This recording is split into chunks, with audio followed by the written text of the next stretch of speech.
Hello, everyone, and welcome to our first Fireside Chat of 2024. Thank you all for joining us today. If you don't know who I am, I'm Ronak Sheth. I'm the founder and CEO of LIT Videobooks. I'm thrilled to be hosting this first of many Fireside Chats and this thought-provoking discussion with Dorie Clark.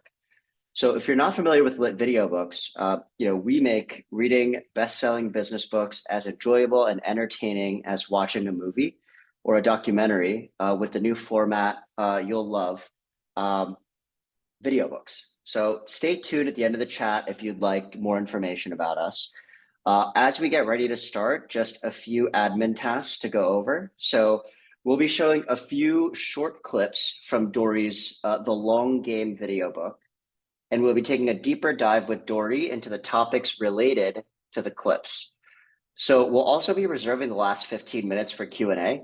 And so please, if you haven't seen yet in the chat, there's a link to Slido. You can upvote any questions that you find in Slido already or add your own. This just helps us understand what others are interested in to ask Dorie, her thoughts on a specific question. So let's get started. As I'm sure you already know, Dorie is a marketing strategy consultant, professional speaker, and of course, a best-selling author.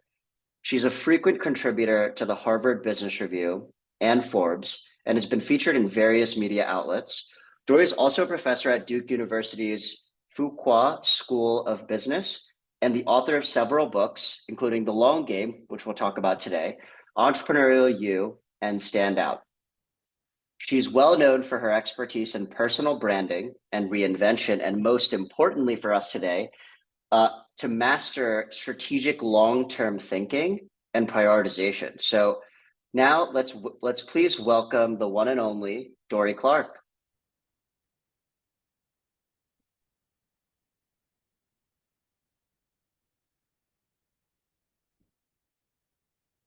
Ronak. Hey, There's a Dorie, little, welcome. hey man, there's a little promotion to panelist gap there, but I'm so pleased to be here. Thanks so much for having me. Thank you so much for joining and for being our first Fireside Chat guest of 2024. Absolutely. I'm thrilled to do it. So just to get us started, Dorie, for those of our guests who aren't as familiar with your work, would you mind just giving a little background on your career and specifically on your book, The Long Game? Yes, absolutely. I can even wave a requisite copy. This was the source material from which you guys made an awesome video book. But the Long Game is a work that I had been thinking about for several years prior to starting to write it. Before the pandemic, I would have conversations with people, and you'd ask them a normal, regular question like, "Hey, how are you doing?" And almost everybody, and these were very successful, accomplished people, would say some variation of, "Oh, I'm great, I'm great. I just wish I had time to think." And I kept hearing that enough that I began to realize there's something going on here. There's kind of an epidemic, because just about everybody, and studies show this, just about everybody thinks that being a strategic thinker is a noble goal. It's something they want to aspire to. There's not a lot of debate about whether it's a good thing. And yet, so few people actually had the time or were making the time to be able to do it. And so I wanted to explore the question of what gets in the way. What is stopping us from being the kind of people, the kind of thinkers, the kind of business leaders that we want to be? And how can we step in and correct that? Because I think most of us acknowledge that if you are a good strategic thinker, it leads to very positive downstream outcomes. And I want more of that for people. I want us to be more likely to accomplish the goals that are most important to us. So that's why I wrote The Long Game, and that's why I'm so excited that it's reaching even more people through the video book format. Thank you. Thank you for taking the effort to years and years of research to be able to kind of create something as valuable as The Long Game. I've personally found it really valuable, especially because we kind of started the company during the pandemic, and so being able to have this long-term view was absolutely essential. So of course, I know what it's like to make a video book, but Would you mind telling our guests a little bit, what was the process like for you, as the author of The Long Game, in going from a book to a video book? I have a really fun scene, that I wish we'll share in the follow-up comments with one of your colleagues. That was amazing, but would love to just hear, your experience. Well, making a video book is no joke. It's a really interesting and exciting endeavor. I mean, you know this and can describe it much better than I can, I'm sure, Ronak. But I think there's three constituent parts. One is the kind of sit down, I'll call it talking head interview, where folks came to my house. It was a very nice professional video crew, and they wanted me to talk about the concepts in the book. What were the most important things, and how could I provide a kind of gloss on them so that people very efficiently could understand what the book was about. And then what's really cool is that, in the book, you read about different characters, you read about different people that are featured case studies, but LIT Videobooks actually goes out and interviews those people. So I nominated a number of people who were featured in the book, and you guys sent crews to their homes or their offices and actually had them retell the stories that were case studies in the book, so we could hear it and see it ourselves, which is very cool. And then there was the graphic animated overlay, where a lot of the scenes and the material was actually done in a kind of cartoon format. So there is in fact a cartoon Dorie avatar walking around doing these things. So it's really visually super interesting and entertaining. Amazing. Yeah, we've really kind of learned over time that it's that balance of different media formats that really drives engagement, right? And especially it's the animated Dory that I think drives the most engagement. I mean, Hopefully who that wouldn't was love an fun. animated Dory? Amazing. So, why don't we dive right in, and just a heads up that we posted the link to kind of share some questions. So if you have any for Dory, please add them in there and upvote any that you like. So let's tackle our first theme today, which is the idea of continuing to tackle short-term thinking mindset after the pandemic. We're going to go ahead and play a clip from the video book about this theme, and then have a few questions for you. I started to hear from friends, from colleagues a few years ago. I would ask them, how are you doing? And I would inevitably get some variation back of, I'm so busy, I'm crazy busy. I wish I had time to think. And I started to realize there was something going on, that so many of us were living lives that were not really what we wanted them to be, or that we might hope for them to be. And then we entered the pandemic. And that was a period of time where everybody's focus of necessity narrowed. You might want to plan a year out, you might want to plan 10 years out. Guess what? None of that is relevant in the moment, because you can't even plan a week out. We're all forced into being short-term thinkers. But what I realized is that while it is, of course, useful in a crisis to be a short-term thinker and to adapt and to pivot, that's not a great way to live your life over the long term. For most of us, we have goals, we have ambitions, and if we actually want to attain them rather than just being a jellyfish and ending up wherever the waves take us, we need to put some agency into it. We need to plan. If we can become more strategic now in what we're doing, it enables us to get far closer to the goals that we want over the long term.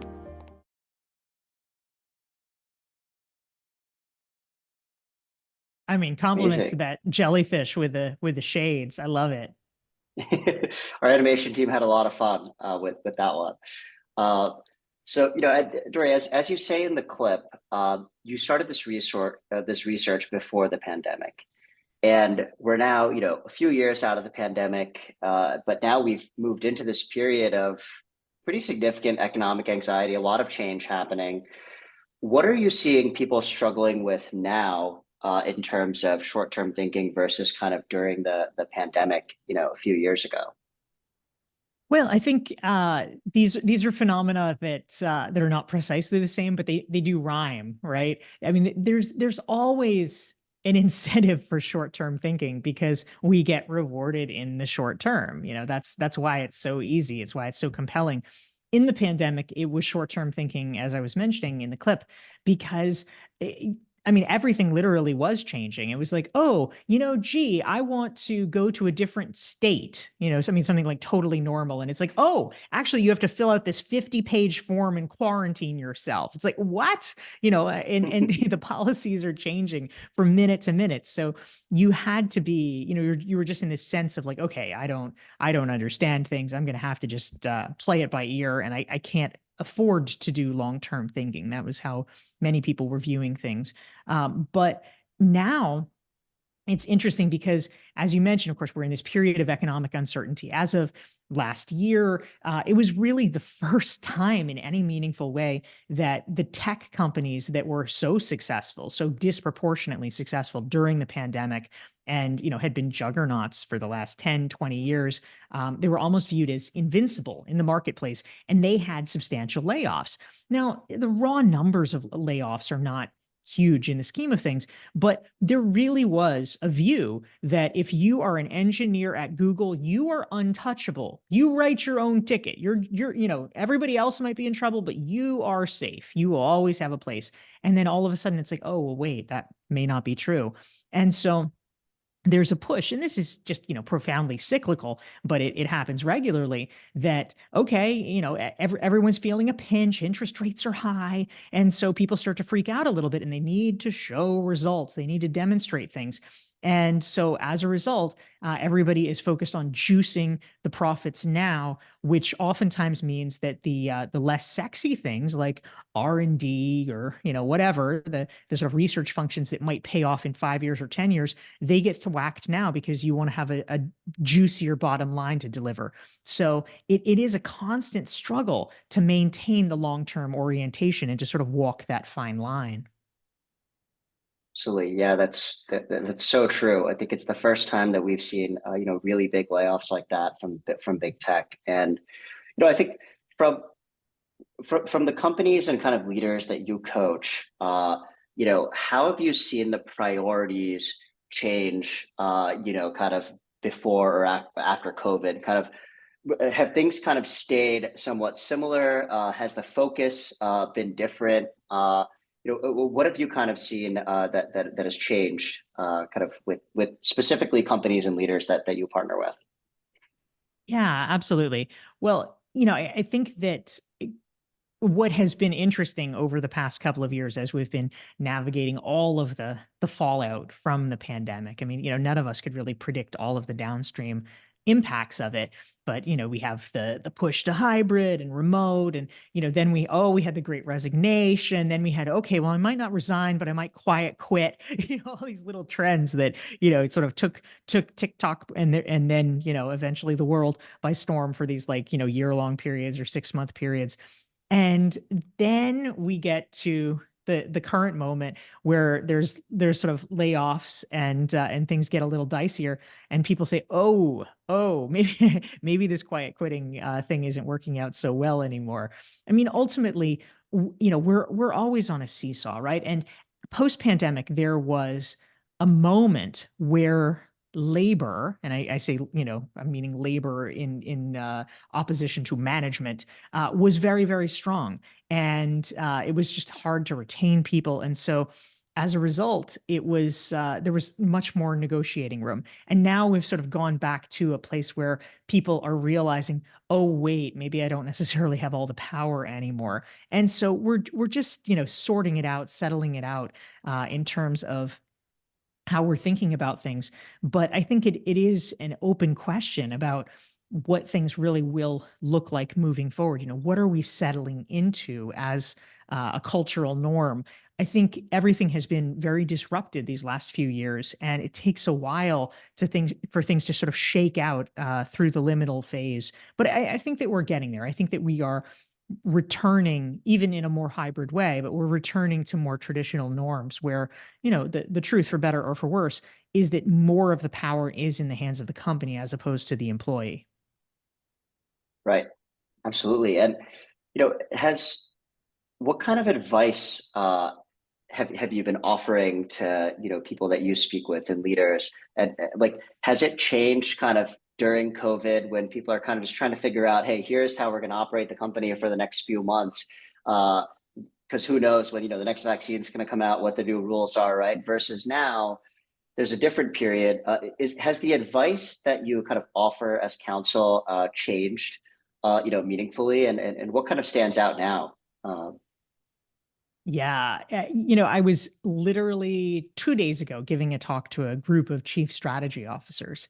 And it's interesting because, of course, they're they're in this, very unique position where it's their job to be advocating within a company for long-term thinking. And yet, it's not an easy position. I mean, technically, that's what they're there for. That's what they're supposed to do. But like everybody else, they are subject to a huge amount of pressure for, okay, well, but what are we doing right now? And so I think in some ways, the scenery is different, but we have the same struggle that we've always had, which is people lose faith. They tend to lose faith when you are on the path of a long endeavor, because the metaphor that I like to use is you are in a dark tunnel when you are executing on a long-term strategy. And the problem is you never quite know how long the tunnel is. And it would be great if somebody could tell you, like, okay, Ronak, one more mile, you can do it. But the problem is the universe doesn't do that. And it could be one more mile, or it could be 100 more miles. And you just don't really know. And so you actually have to steel yourself and, really work hard to maintain conviction in that moment. You also have to be a bit of an evangelist within your company to ensure that other people are willing to keep up the pace. And you have to train yourself to do what I talk about in the long game as looking for raindrops. It'll be a while until you get the nourishing monsoon that you need. But how do you seek out and identify what the raindrops are that show you that you are on the pathway, even early on the pathway, but somewhere on the pathway toward achieving the change and the results that you want? That's amazing. Yeah, I really love the raindrops metaphor, and fully aligns with the journey of entrepreneurship. Uh, so it's really valuable. And just wanted to say one more time, if you have any questions specifically for Dorie, please add them into the link and upvote. So now that we're back to office and becoming busier and busier, it's really important, I think, to talk about how we optimize our time, right? And in this next clip that we are going to play, you'll see how Dorie talks about what it means to think about our time strategically. So let's go ahead and take a look. Ultimately, at a very basic level, strategy is about making choices. We will do this, we will not do that. The reason you have to make choices is that there is just limited time. There's limited money, there's limited resources, and you can't be great at everything. You have to choose a particular thing to be great at and be willing as a result, because you're putting so much time and energy and focus into being great at that thing, you have to be willing to let other things go. That is the power of strategy and strategic choices. We have to be willing to choose what to be bad at so that we have the bandwidth to be great at something. I mean, there's our animated Dorie friend. I'm glad everyone got to see that.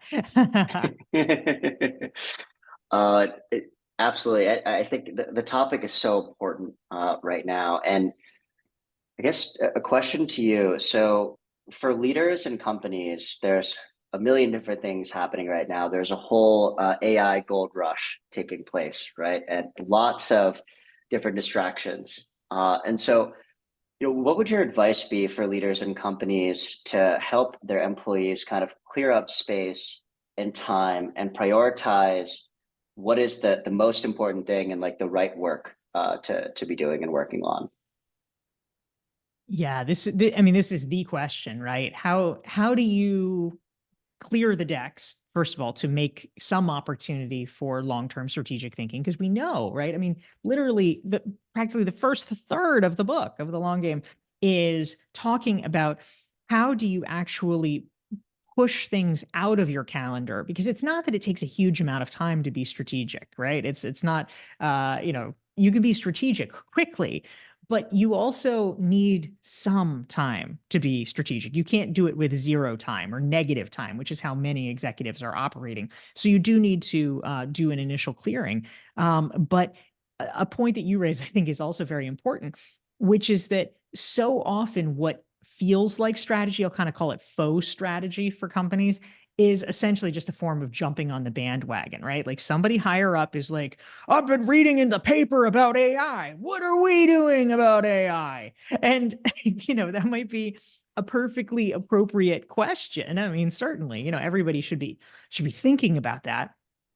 But it's also true that it can get a little embarrassing, right? It's just a bunch of people scurrying around like, oh, I've got to tell the boss something. What are we doing? Oh, I know. We're using AI to streamline our bagel order. That's what we're doing. It's kind of ridiculous. And so we do need to sort of step back from that. I mean, a few years ago it was, our NFT. Oh, good. What's our NFT strategy? And, now we look at that and it's like, well, that was a little embarrassing. And so, I think AI has a little more staying power, but it's also true that we don't want to have strategy for the sake of strategy. We don't want to have performative strategy. We want to have strategy that actually relates to fundamental questions, meaning, all right, where do we want to be in 5 years, in 10 years, and how are we working backwards systematically from there, not just trying to gin something up so that we can look good or keep up with the corporate Joneses. Absolutely. Yeah. I mean, that we're even at LIT Videobooks, we're thinking about how to utilize AI, but it's in context of, okay, well, 5 years from now, if we want to be the video book platform, how is that going to play a part? Right. So that framework is really helpful. Yeah, Thank Ronak, you can for you that. talk a little bit about how you think about strategy, or how you do strategy? What does that look like for you, man? Yeah, I would say we have our core mission, which is making reading and learning from books and authors as entertaining as watching a movie. And so everything we do is kind of working backwards from that, where we want video books for top authors across all of nonfiction to be prevalent globally in the long term. And every kind of step we take is towards that mission. And then I think the two other kind of founding pieces of our businesses, the authors that we partner with are one of the most important parts of our entire business. And so the relationships that we build and maintain over time are super important when thinking about any decision that we make. And then same thing for both our enterprise and consumer customers. And so when we think about any decision we want to make, we think about, okay, well, is this going to positively impact our authors? And will it positively impact our consumer and enterprise customers? And for us, we're always keeping an eye on things like generative AI and how it could help us with, animation, for example, or illustrations. But the most important thing for us is how do we have really, really high quality content that our authors are really happy about and consumers and enterprises would feel is of a level that could be on a Netflix or an HBO documentary style, right? Staying true to kind of our core mission is super important, no matter what tools help us kind of along the way. And so we always want to be a platform that our authors love and, our customers, whether they're consumer or enterprise, love. So yeah, we think about lots of different tools that we could utilize, but we're very careful about what we implement with having those things in mind and the mission as kind of the North Star that we're building towards. I love it. Thanks for sharing that. Of course. We're on that entrepreneurial journey. We're looking for those raindrops, right? So as you've kind of illustrated in the video book, one more question for you. When someone is kind of correctly optimizing their time, as an employer, as a leader, how would you identify that? How does that stand out to you that, hey, this person is doing a good job managing their time. Yeah, what does good look like? That's always an important thing to have in mind. I mean, certainly it's relatively easy to tell when it's you, and you have the most visibility into your own calendar and schedule. And ultimately what it looks like is I'm going to go back to some research that I think was quite helpful by Teresa Amabile of Harvard Business School. She wrote a book called The Progress Principle, and what she discovered is that the single biggest driver of employee satisfaction in their work is the feeling that every day you are making progress, even, notably, even tiny progress on a goal that feels meaningful to you. And so I think that's why for so many of us, I mean, you could clean out your inbox. You could spend all day. I mean, this is very easy for many of us. You could spend all day answering emails, and at the end of the day, you actually don't really feel typically like you accomplished anything, because it's just this endless hamster wheel. Yay, you processed 200 emails. Guess what? Tomorrow morning you have 150 more just staring back at you. And so it doesn't really get you very far. But if you are making progress on goals that feel meaningful to you, then you can see that you actually are getting somewhere. You can sort of see the horizon line there. And so if you are a boss, if you're a leader, it's it involves having conversations with the people under you to try to make sure that there's proper alignment. But as long as there is, if you know what the goals are, if they know what the goals are, and everybody is on the same page, then you're able to ascertain, all right, how much of this time was the person sort of spinning their wheels, doing admin, doing, I changed the fonts on the deck, whatever. Plenty of people spend plenty of time on that. But ultimately, as leaders, what we want to do is ideally have our people spend their time on high value activities that move the enterprise's goals forward. Absolutely. Yeah, I was just watching a piece from Keith Raboy, who is was general partner at Founders Fund, now is general partner at Khosla, and was early at PayPal.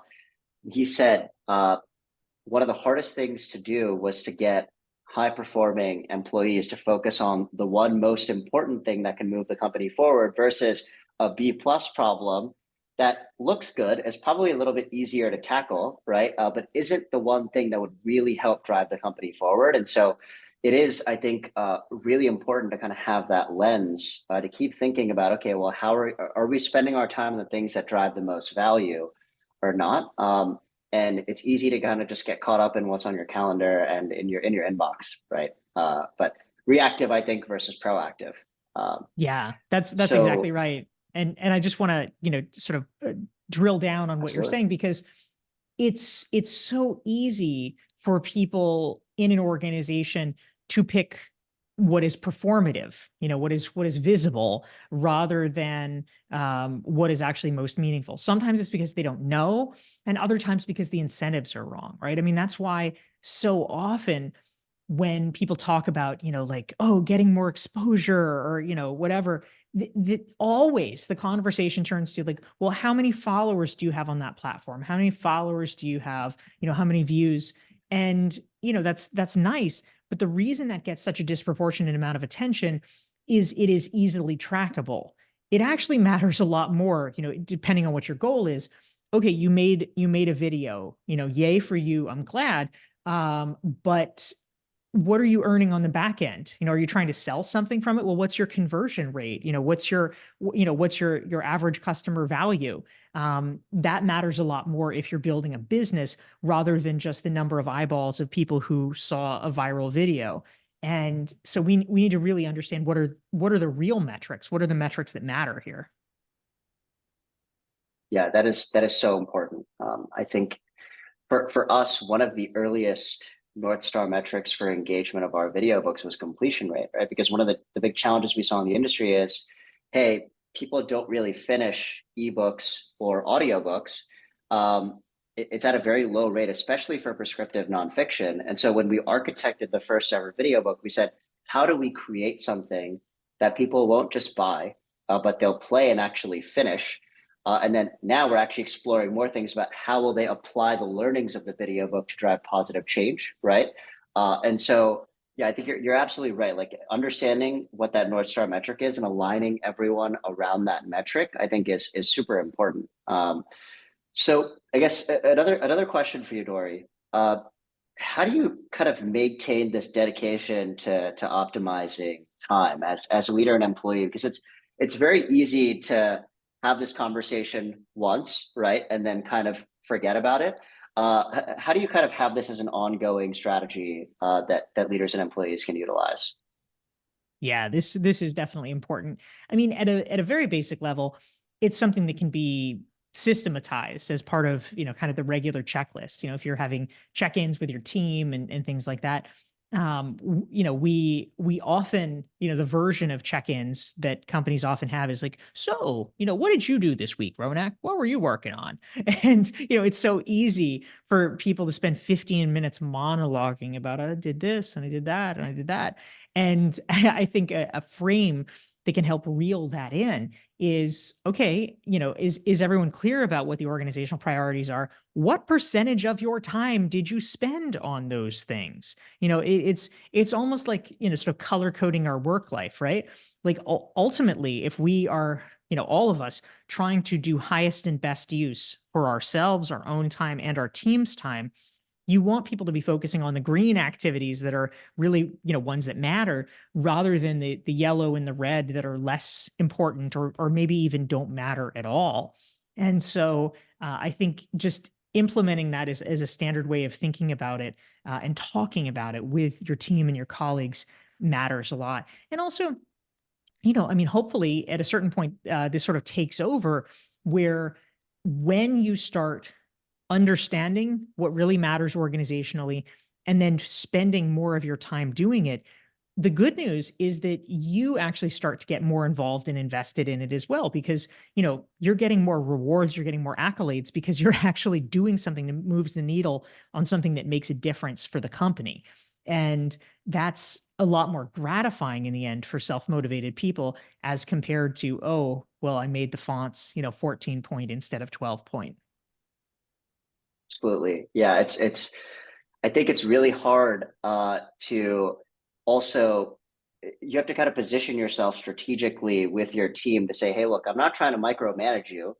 We're trying to align towards this metric that's going to make us all look really good, right? And have you kind of utilized any tools that help you kind of look at a week in the life of Dorie and kind of how you've spent your time in your workday across different things? So you almost have like a like a pinwheel of percentages, like, hey, I spent this much time on email and these other things. Like, have you kind of thought about tools that help with that, just for people's own curiosity? I have actually, and I'm gonna freak you out, Ronak, because I'm so like OG back to basics here. But my tool is called Microsoft Excel. So I mean, obviously you can do, some fancier things. I mean, you can use like a rescue time app or something, which, it doesn't, I think it only tracks your online usage. But my friend Laura Vanderkam has, she has this, super simple Excel spreadsheet you can download from her website. And I've done this exercise a couple of different times now where, you can do it for a week, you can do it for 2 weeks. I tried to be a completist. And so twice in 2018 and in 2021, I guess just about time for me to do it again. I did a month-long time tracking exercise where I tracked my time just like a lawyer in 15-minute increments for an entire month to really get a sense of patterns. And it's fascinating. I mean, I think about the extent to which like email sort of fills me with existential dread. I think it probably does that for a lot of people, like, oh, the inbox. The truth was, it's actually very interesting and kind of refreshing, because I spent about 1.35 hours per day doing email. And that's actually fairly manageable. But to just understand, oh, this is carrying a huge psychic weight for me, but the reality isn't so much that I am overwhelmed by email. It's that I'm feeling overwhelmed by the responsibilities in the email or by the choices that I have to make that the emails represent, but it's not the email as a task per se. And that knowledge or that framing, I think, is very powerful. And, this is something that I write about as well in the long game. And I've written articles for Forbes, for Fast Company and the Harvard Business Review about each of those month-long deep dive experiments. That's amazing. I'm definitely going to read one of those and try this out myself. So, Dorie, as we kind of close the session out, wanted to ask one question. So, if there's one piece of advice you had for the attendees today, to walk away knowing from our fireside chat, what would it be? Yeah, thank you, Ronak. Well, ultimately, when it comes to playing the long game, I think sometimes people get a little paralyzed because they say, well, how can I do this? I don't even know what my goals are. I don't, how do I, I don't know where I'm going to be in 20 years. Therefore, how can I do any long-term planning? Oh, I guess I can't, never mind.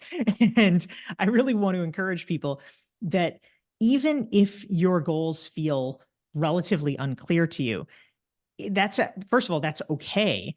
But secondly, there's a lot of places that you can start.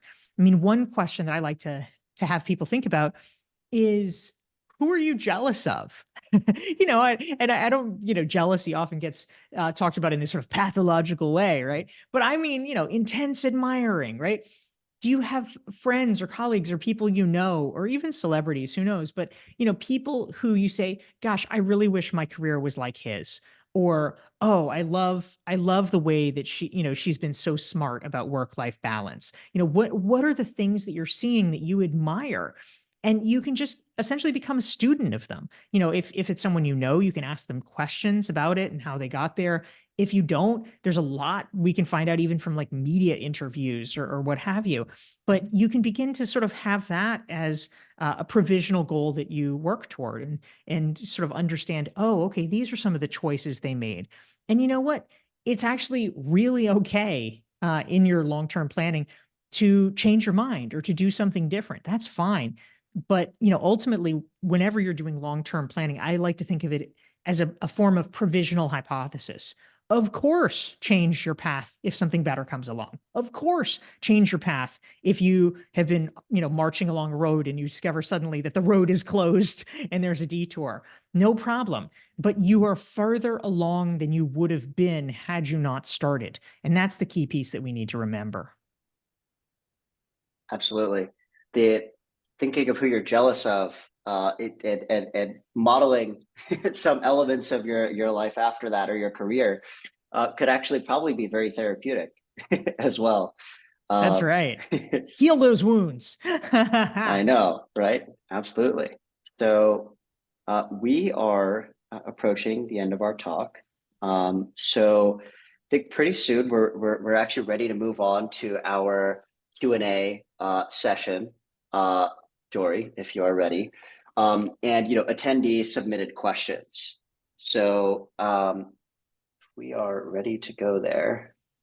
Just going to pull up Slido here. So we have a very highly upvoted question, and it is from Lisa McLeod.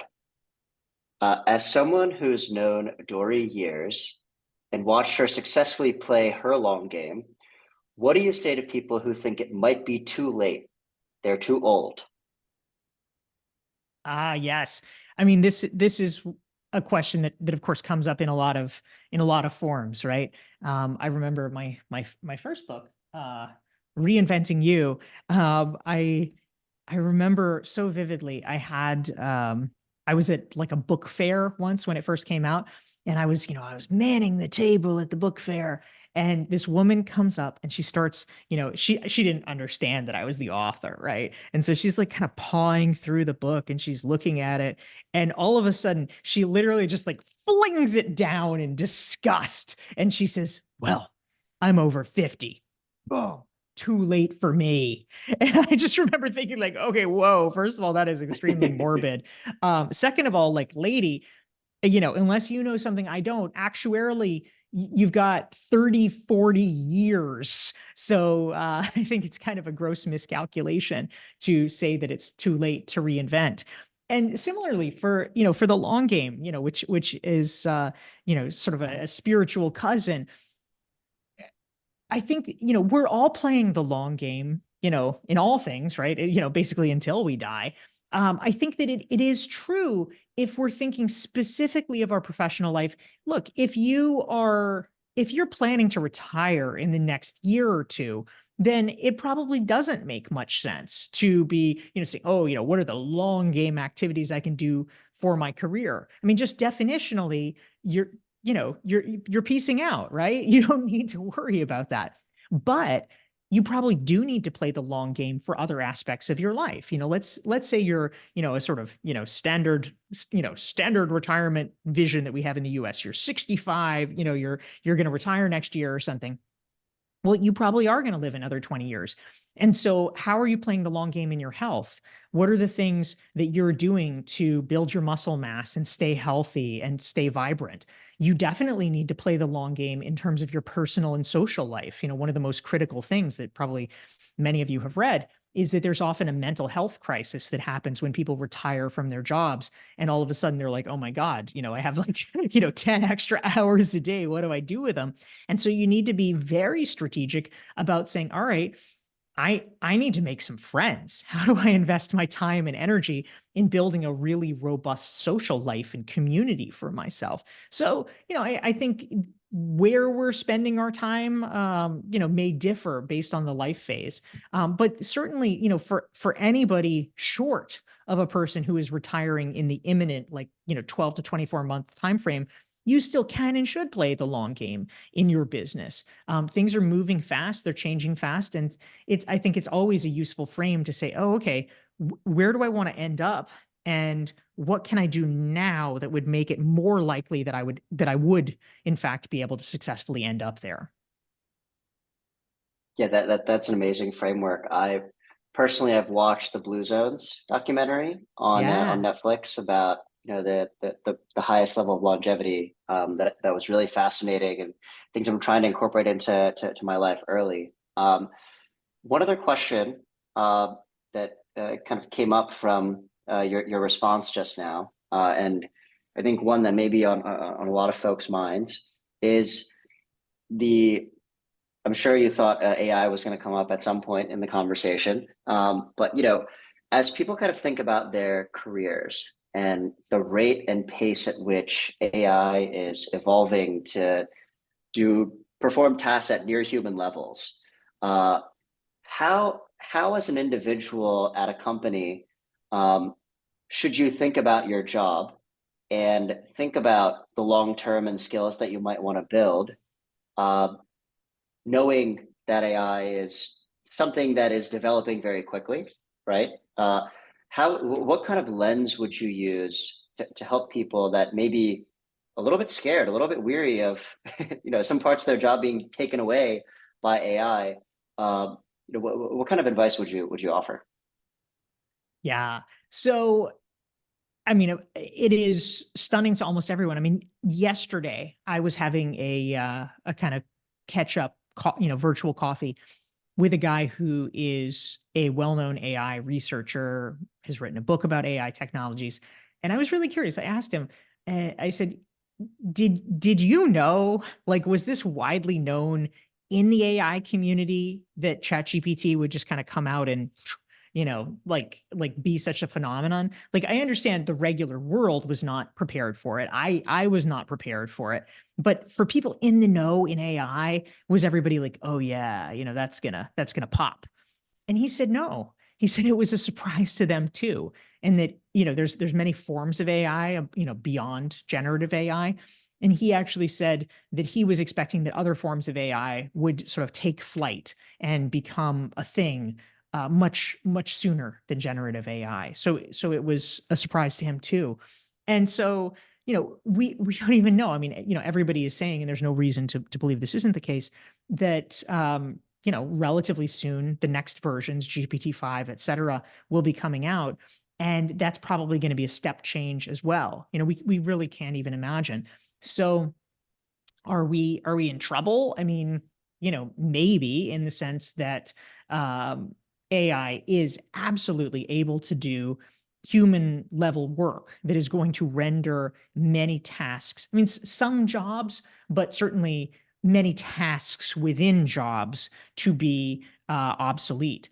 And so I think, that doesn't necessarily mean doom, though, right? I mean, it only means doom if the identity we have for ourselves is, well, I do this task. That's my task. I think if we are willing to conceive of ourselves more broadly, then we will probably be fine. I think about, I know someone whose father was an architect, and he is now, and has been for quite a while, an out of work architect because he refused to learn the software. He refused to learn AutoCAD, and the entire world of architecture has moved to AutoCAD, and it was just a thing he didn't want to do. And so if we are putting our stake in the ground and saying, no, I understand that ChatGPT can come up with 20 pieces of social media copy in 10 seconds, but no, I'm going to write it by hand because that's my craft. I mean, okay, if you are the best in the world, then you can probably get away with it, but probably most people can't. Right. But if we are able to think of ourselves and the work we do more broadly, and if we double down, frankly, I'm going to be really honest here. If we focus on being likable to the people around us, it will be very good for our careers, because to a certain extent, who keeps their job is really just dependent on who do people like to work with. It's a really, really interesting lens. I appreciate you sharing that. And I think there's a few other questions here that I'd like to run by you. So one was the part of the video book that stood out to me was thinking in waves. So how do you successfully navigate through the waves that are often kind of rippling through the workplace? Yes. So thinking in waves is one of the concepts that I talk about in the long game. And, at a high level, basically, it means ensuring that we don't get too overly comfortable with where we are. We are not machines, and it is not the recipe for success for us as human individuals and workers to just keep doing the same thing over and over and over again. That does not work. Eventually, the act gets old. Eventually, circumstances change, and you're going to have a very rude awakening if you haven't been developing any new skills and you try to milk, and then, the world says, no, we just don't need that anymore. So when it comes to thinking in waves, and what are the waves? It's the learning wave, where you're sort of getting acclimated to a new place. There is the sort of building wave, where we're creating, we're networking, we're building connections and sharing our ideas. Sort of putting something of value out into the world and making a contribution. And then there's the reaping wave, where it's like, oh, good, it's all clicking in, we get the benefits of it. Everybody would love to stay in the reaping wave forever, because that's just very nice. It's nice for our wallet, it's nice for our ego. But at a certain point, we have to wrest ourselves away from it and be willing to disrupt things a bit and go back to the learning wave. I think that, who voluntarily wants to subject themselves to being embarrassed and being uncomfortable? I mean, not many people. But I think the key is to remind ourselves and to recognize that we don't lose the knowledge or the connections or the success that we've had in the previous wave. You can carry them over in a form of social proof and social currency, so that you don't have to derive your entire self-identity from this new endeavor, which you will be bad at because you're just starting it, right? You can sort of hold yourself apart and say, okay, I realize I'm bad at this thing, but that doesn't mean I'm bad as a person. It doesn't mean I'm bad as an employee. I am just learning a new thing. I can do this other thing over here really well. I am just stretching myself. And if we can continue to remind ourselves of that, it won't be quite as painful for our egos. Absolutely. We have, I think, time maybe for one more question. Thanks so much for being so gracious with your time. There has been a few folks that have upvoted this question here. So um, I love your idea of quote unquote optimizing for interesting. Could you tell us more about that? And, especially through kind of an individual's career lens, like how would you optimize for interesting? Yeah. So optimize for interesting is, again, one of the topics that I talk about in the long game book and video book. And ultimately, where this became really relevant for me is that there's so much conversation as we think about, well, where do I want to go? What am I meant to do? I say in air quotes. And a lot of that focused around this idea of, well, what's your passion, finding your passion, living out your passion. And that became a little bit circular because people would say, well, I don't know what my passion is, therefore I can't start, therefore I can't do anything. And my argument was, look, it's okay. You don't have to know your passion, much in a similar way that like, it'd be like somebody saying, well, I can't go on a date with her. I don't know if she's my soulmate. And it's like, well, how you're going to find out if she's your soulmate? Go on the date and you will get more information. And so similarly, optimizing for interesting is about, all right, let's give it a try, right? I don't know if this career is for me. I don't know if this job is for me. I don't, who knows, but I will try it if it seems interesting. And the more we can continue to just take the pressure off, and if it continues to be interesting, do it. Amazing. If it doesn't, you can pivot, you can make different choices. But it sort of takes the pressure off, I think, in a helpful way. So, are you choosing among two different jobs? Well, which one seems more interesting to you? Or if you have an opportunity to, another concept I talk about in the long game is the sort of 20% time idea that Google pioneered, right? If you have extra discretionary time and effort that you're spending on certain things, what is it that feels interesting to you? You're going to stick with it more. You're going to be more successful. You could ask yourself, oh, what would be most professionally advantageous for me to do? Right? That's one way of doing it, but you're probably going to be both more successful and more unique if you say, well, what is interesting to me? And then I will allocate my discretionary time to that. And rather than just doing the thing that, oh, I'm learning Mandarin because everybody needs to know Mandarin now or whatever it is. Yeah, that's really helpful. And I think a lot of people say, pursue your passion, but I think at least personally, what I've done is try to understand, like, what am I really good at by trying things that are interesting to me and, experimenting and then kind of doubling down in the areas where I said, okay, well, I'm actually not horrible at that thing. Maybe I should do it a little bit more. Right. And so, Yeah. yeah, I think being able to optimize towards, hey, I'm actually good at this thing. I want to do more of it. When spending my extra 20% of time. I absolutely think that's really valuable. So I think we are right at time here. So just want to say thanks again, Dorie, for sitting down with us today. I've personally learned a ton. Hopefully, everyone in that attended did as well. So thank you, thank everyone for attending. And just a quick wrap up note: we will be following up the session with complimentary access to the long game video book for all attendees. So you'll be able to see a lot of animated Dorie, and look out for that email.